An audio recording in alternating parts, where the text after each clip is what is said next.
श्री महालक्ष्मी मैया की जय, विष्णु भगवान की जय। 12 नवंबर रविवार को दीपावली महापूजा है। सन 2023 में यह दीपावली महापूजा सबके लिए कल्याणकारी हो, यही लक्ष्मी नारायण भगवान से प्रार्थना है। इस दिन माता लक्ष्मी की जयंती है, इसे कमला जयंती कहते हैं। 10 महाविद्याओं में भगवती का विशेष स्थान है।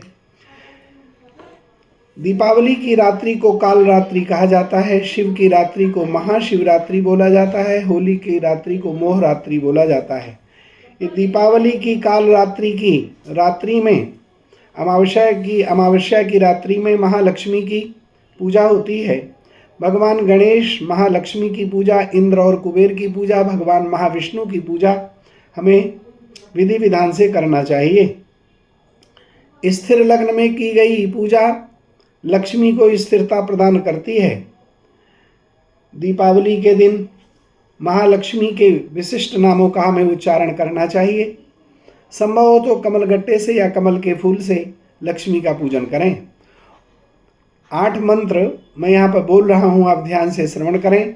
ओम आदिलक्ष्म्यै नमः, ओम विद्यालक्ष्म्यै नमः, ओम सौभाग्यलक्ष्म्यै नमः, ओम अमृतलक्ष्म्यै नमः, ओम कामलक्ष्म्यै नमः, ओम सत्यलक्ष्म्यै नमः, ओम भोगलक्ष्म्यै नमः, ओम योगलक्ष्म्यै नमः। इन नामों से भी आप महालक्ष्मी की उपासना कर सकते हैं। भगवती महालक्ष्मी की कृपा जिन पर हो जाती है, उनकी जन्म जन्मांतर की, कल्प कल्पांतर की, युग युगांतर की दरिद्रता दूर हो जाती है। भगवान आदि शंकराचार्य ने तो लक्ष्मी को प्रसन्न करके सोने की वर्षा करवाई, और जिस स्तवन के द्वारा उन्होंने स्वर्ण वर्षा करवाई है उसे हमारे धर्मशास्त्रों में कनकधारा स्तोत्र कहा जाता है। अंगम हरे पुलक भूषणम आश्रयंती भृंगांगनेव मुकुलाभरणम तमालम।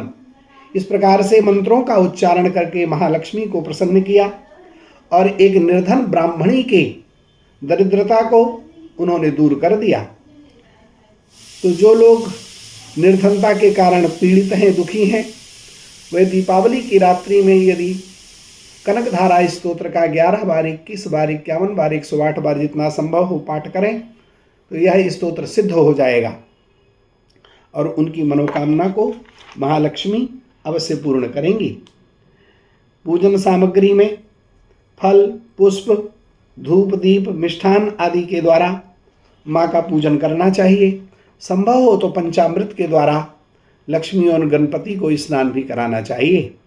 तदु उसके उपरांत शुद्ध जल से, गंगा जल आदि से स्नान करा के उनका श्रृंगार करना चाहिए, उनकी पूजा करनी चाहिए, आरती करनी चाहिए। यह सब कार्य करने से निश्चय ही भगवती लक्ष्मी और भगवान गणेश कृपा करते हैं। कुबेर और इंद्र की कृपा होती है, महाविष्णु की कृपा होती है। यदि आप गरुड़ पर सवार लक्ष्मी और विष्णु का चित्र लगाएंगे दीपावली की रात्रि में तो इससे भी आपको बहुत लाभ होगा, क्योंकि लक्ष्मी जब उल्लू पर बैठ करके आती हैं तो वह शुभ नहीं मानी जाती, लेकिन वही लक्ष्मी जब नारायण के साथ गरुड़ पर विराजती हैं तो वह सद्बुद्धि भी प्रदान करती हैं, ज्ञान भी प्रदान करती हैं, धन भी प्रदान करती हैं। या देवी सर्वभूतेषु मातृ रूपेण संस्थिता नमस्तस्यै नमस्तस्यै नमस्तस्यै नमो नमः। इस प्रकार से भी आप माँ का स्तवन कर सकते हैं।